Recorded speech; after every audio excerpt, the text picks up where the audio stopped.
warahmatullahi wabarakatuh. Perkenalkan, nama saya Zahra Ramadona dengan NIM B119317, mata kuliah Hukum Kesehatan kelas G.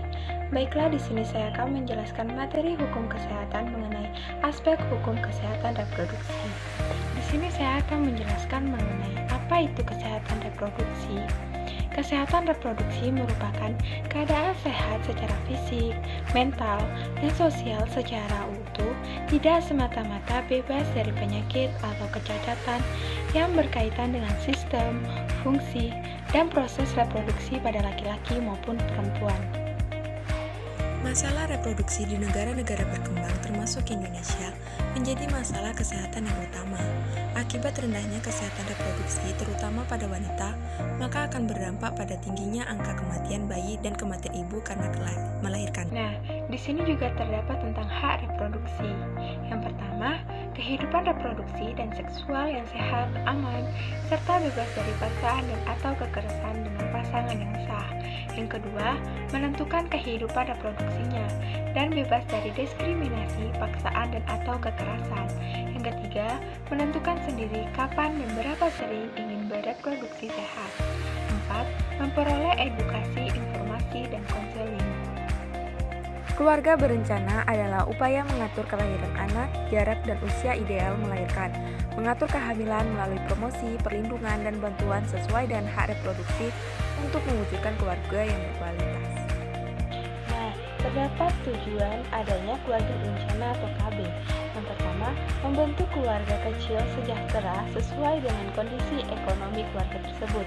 Yang kedua, mencegah terjadinya pernikahan di usia dini. Yang ketiga, menekankan angka kematian ibu dan bayi akibat hamil di usia muda atau terlalu tua akibat penyakit sistem reproduksi. Yang kelima, menekankan jumlah penduduk serta menyeimbangkan jumlah kebutuhan dengan jumlah penduduk di Indonesia. Terdapat manfaat adanya keluarga berencana atau KB. Yang pertama, menjaga kesehatan ibu dan bayi. Yang kedua, mendorong kecukupan ASI dan pola asuh yang baik bagi anak. Yang ketiga, mencegah kehamilan yang tidak direncanakan. Yang keempat, mencegah penyakit menular seksual. 5. Membentuk keluarga yang berkualitas. 6. Menurunkan angka kematian ibu dan bayi. Terdapat dasar hukum yang mengatur tentang keluarga berencana, yaitu terdapat dalam Kitab Undang-Undang Hukum Pidana atau KUHP mengenai tindak pidana kesusilaan, terdapat dalam pasal 283 KUHP. Yang kedua, Undang-Undang Kesehatan terdapat dalam pasal 71, 72, 73, dan 78. Reproduksi buatan, penciptaan kehidupan baru dengan selain cara alami yang tersedia bagi organisme yang termasuk inseminasi buatan adalah 1. Fertilisasi in vitro dan transfer embrio. 2. Donor embrio. 3. Inseminasi buatan. 4. Donor gametes. 5. Surrogate mother atau ibu pengganti. 6. Ektogenesis. 7. Klonen. Terkait kehamilan di luar alami ini, ketentuan Undang-Undang Kesehatan mengatur hal-hal sebagai berikut. A.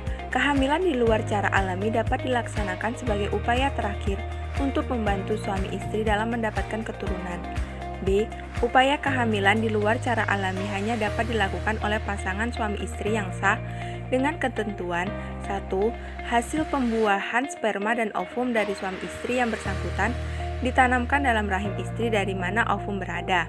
2. Dilakukan oleh tenaga kesehatan yang mempunyai keahlian dalam kewenangan untuk itu. Aborsi. Aborsi adalah keluarnya atau dikeluarkannya hasil konsepsi dari kandungan seorang ibu sebelum waktunya. Aborsi secara spontan merupakan mekanisme alamiah keluarnya hasil konsepsi yang abnormal. Dalam Undang-Undang Kesehatan yang lama, Undang-Undang Nomor 23 Tahun 1992, ketentuan mengenai aborsi. Dalam keadaan darurat sebagai upaya untuk menyelamatkan jiwa ibu hamil dan atau janinnya dapat dilakukan tindakan medis tertentu. Pasal 15. Dalam Undang-Undang Kesehatan yang berlaku saat ini, Undang-Undang Nomor 36 Tahun 2009 tentang ketentuan mengenai aborsi, setiap orang dilarang untuk melakukan aborsi sesuai pasal 75 ayat 1.